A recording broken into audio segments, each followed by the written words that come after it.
Assalamualaikum warahmatullahi wabarakatuh. Halo anak-anakku semua, apa kabarnya kalian di rumah?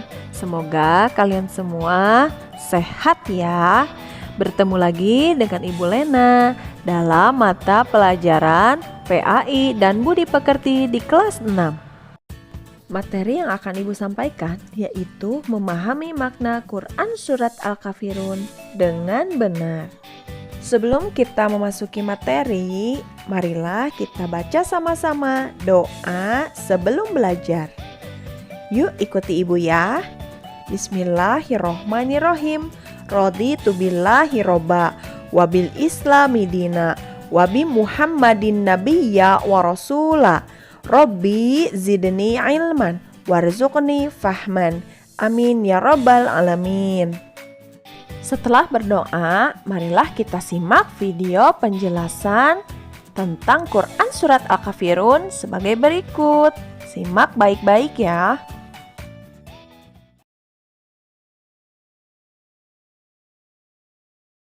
A'udzu billahi minasy syaithanir rajim. Bismillahirrahmanirrahim. Qul ya ayyuhal kafirun la a'budu ma ta'budun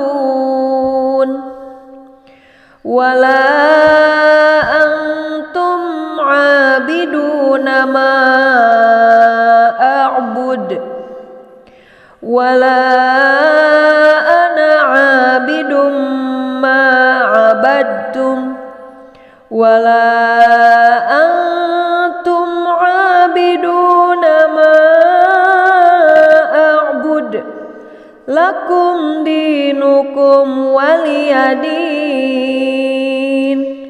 Shadaqallahul azim.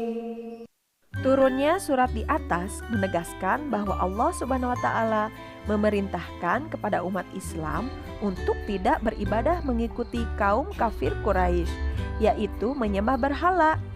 Nama surat Al-Kafirun diambil dari kata Al-Kafirun yang terdapat pada ayat pertama. Arti kata Al-Kafirun adalah orang-orang kafir.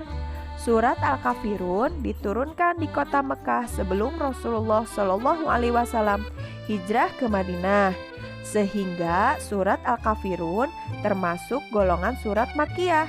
Surat Al-Kafirun menempati urutan yang ke-109 di dalam Al-Quran dan terdiri dari 6 ayat.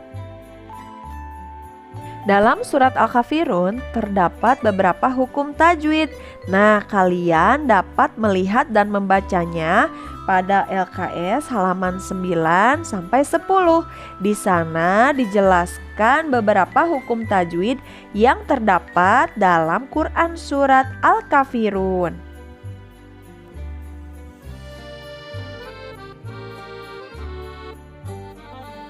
Selain hukum tajwid, ada pula beberapa isi kandungan Quran Surat Al-Kafirun, yaitu berupa petunjuk atau cara yang benar dalam menjalani kehidupan agar selamat di dunia dan di akhirat.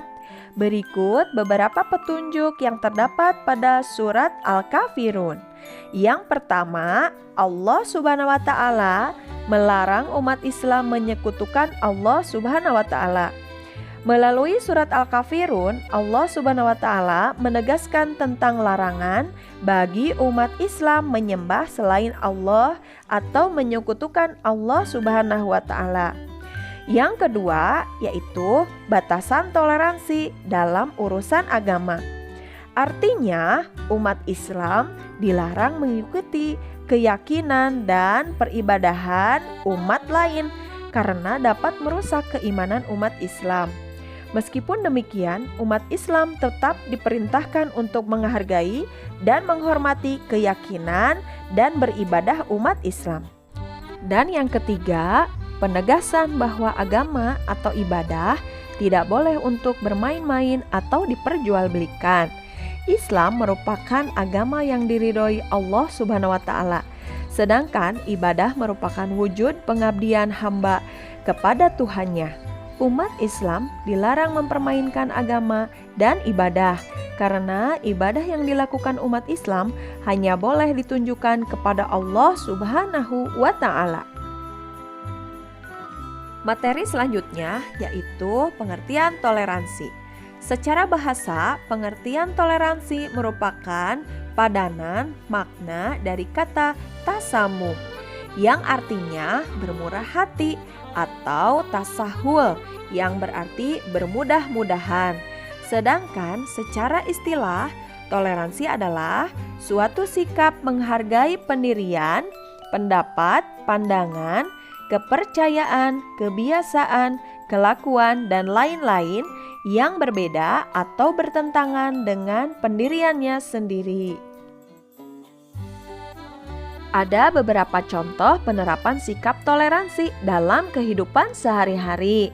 Adalah yang pertama, tidak memaksakan kehendak kepada orang lain. Yang kedua, lapang dada dalam menerima setiap perbedaan. Yang ketiga, tetap bergaul atau bersikap baik dengan orang-orang yang berbeda keyakinan dalam hal duniawi. Yang keempat, tidak mencela atau memaki agama atau keyakinan orang lain. Adapun hikmah mengamalkan atau menerapkan sikap toleransi adalah sebagai berikut. 1. Dihargai orang lain. Yang kedua, dicintai Allah Subhanahu wa Ta'ala. Yang ketiga, terhindar dari permusuhan yang berakibat perpecahan. Yang keempat, hidup menjadi tenang, aman, dan tentram. Yang kelima, memiliki banyak teman. Sikap toleransi merupakan sikap yang sangat penting untuk diterapkan dalam kehidupan bermasyarakat. Hal tersebut menjadi penting karena manusia merupakan makhluk sosial, yakni makhluk yang selalu membutuhkan satu sama lain. Adapun fungsi toleransi adalah sebagai berikut. Yang pertama, mempererat persatuan dan kesatuan serta persaudaraan di antara manusia. Yang kedua, yaitu mengembangkan sikap saling menghormati dan tenggang rasa terhadap sesama manusia. Yang ketiga, meringankan beban penderitaan orang lain. Yang keempat, menumbuhkan sikap bertanggung jawab terhadap kehidupan di lingkungan masyarakat. Yang kelima, meningkatkan derajat manusia baik di hadapan orang lain ataupun di hadapan Allah Subhanahu wa Ta'ala. Yang keenam, menumbuhkan rasa cinta terhadap sesama manusia. Yang ketujuh, menghindarkan dari kekerasan dan kekacauan. Yang kedelapan, berlapang dada dalam segala perbedaan. Yang kesembilan, menjaga dan menghormati kewajiban dan hak orang lain. Yang terakhir, yang kesepuluh, yaitu menjaga norma-norma agama, sosial, dan adat istiadat. Kesimpulan dari penjelasan kandungan Quran Surat Al-Kafirun yaitu kita tidak boleh menyembah apa yang mereka sembah, terutama yang disembah oleh orang-orang kafir. Tetapi kita harus tetap menghargai apa yang mereka lakukan. Nah, setelah kalian mendengarkan semua penjelasan yang Ibu berikan, ada beberapa tugas atau soal yang harus kalian kerjakan. Berikut tugasnya ya.